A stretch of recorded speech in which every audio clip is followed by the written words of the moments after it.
शपथ ग्रहण के बाद नरेंद्र मोदी एक और बड़ा काम करना चाहते हैं, गंगा की सफाई का।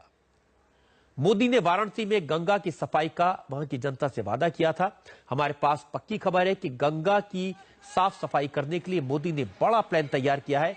इस प्लान को पूरा करने में 25,000 करोड़ रुपए का खर्च आएगा। इसके लिए मोदी सरकार में अलग से गंगा मंत्रालय भी हो सकता है।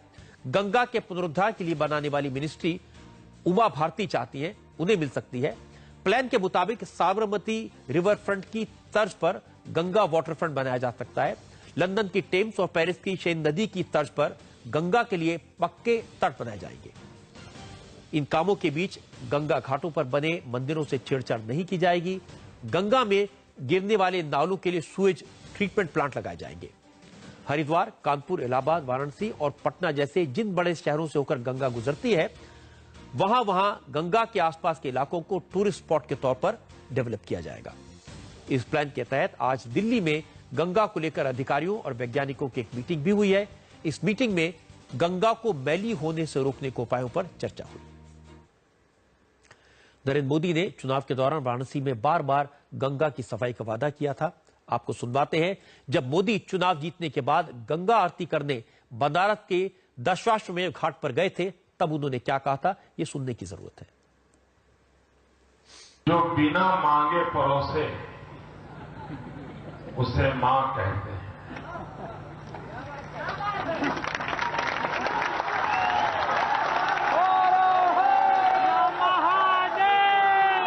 मां गंगा ने मुझे बुलाया, ये शहद मेरे भीतर से उठे हुए शब्द थे। शायद वो शब्द भी नहीं थे, मेरे अंतर मन में चल रही एक आध्यात्मिक प्रवाह की शब्द रूपी वो अभिव्यक्ति थी। और मैं आज भी जब मां गंगा के चरणों में आया हूं, उसको और अधिक गहराई से अनुभव कर रहा हूं। गली मोहल्ले पर लगे हुए मोदी के पोस्टर वो मुझे आपका नहीं बना सकते, आपका मुझे बना दिया है मां गंगा ने। नरेंद्र मोदी ने बार बार कहा कि जिस तरह गुजरात सरकार ने साबरमती का कायाकल्प किया, उसी तर्ज पर गंगा को भी साफ किया जा सकता है। हम आपको दिखाते हैं नरेंद्र मोदी ऐसा दावा क्यों करते हैं। हमारे संवाददाता निर्णय कपूर ने दिखाया साबरमती आज कैसी दिखती है, साबरमती के आसपास के इलाके किस तरह से विकसित हो गए हैं।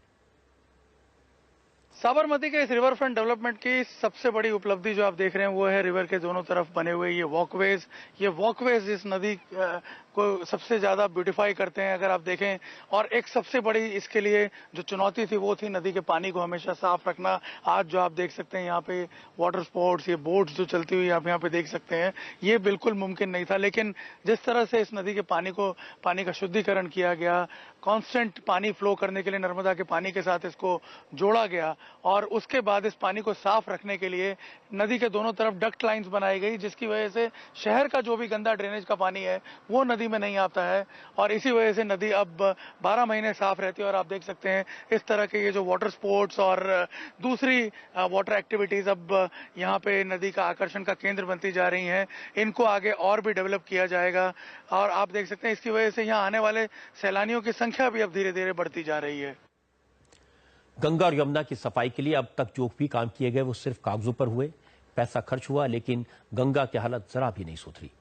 इसीलिए लोगों को अब इस तरह की बातों पर जरा मुश्किल से भरोसा होता है। लेकिन अहमदाबाद में साबरमती की हालत गंगा से भी ज्यादा खराब थी। आज साबरमती नदी टूरिस्ट स्पॉट बन गई है।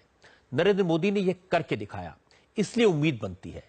और उम्मीद यह भी करनी चाहिए कि नरेंद्र मोदी ने गंगा के लिए जो कुछ प्लान किया है, इसलिए उनका नाम भागीरथ के साथ जुड़ जाएगा।